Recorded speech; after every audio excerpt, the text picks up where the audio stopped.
Alright, this is my neuron video. So to start, for action potential.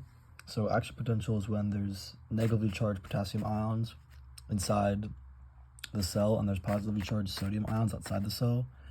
And through a sodium ion channel, the sodium ions will filter into the cell, and they'll make the cell more positively or less negatively charged on the outside. And if it reaches a point, negative 55 millivolts or something like that, it'll create an action potential, which is a signal, electrical signal that'll travel over the cell body and around to the ends of the dendrites, and eventually reach the axon, and it'll carry the same electrical impulse, like the same like charge, like down the axon terminal, and it'll carry like information through the neurotransmitters into a postsynaptic neuron.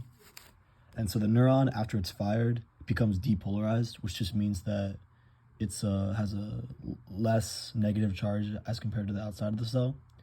And then when a neuron is not firing, it has resting potential, which means it is negatively charged to a certain extent, like it's just resting, like waiting to be fired. And then the all or none principle basically means that either the neuron fires or it doesn't fire. So at like negative 55 volts, like the neuron will fire, but like if more voltage is passed through, like it won't fire more, like the signal will remain like at the same level, either it fires or it won't. And then like after a neuron has fired, it has to go through a reuptake, which just means that the sodium ion channel basically lets potassium ions like back into the neuron so it can go back to its resting potential and be ready to fire again.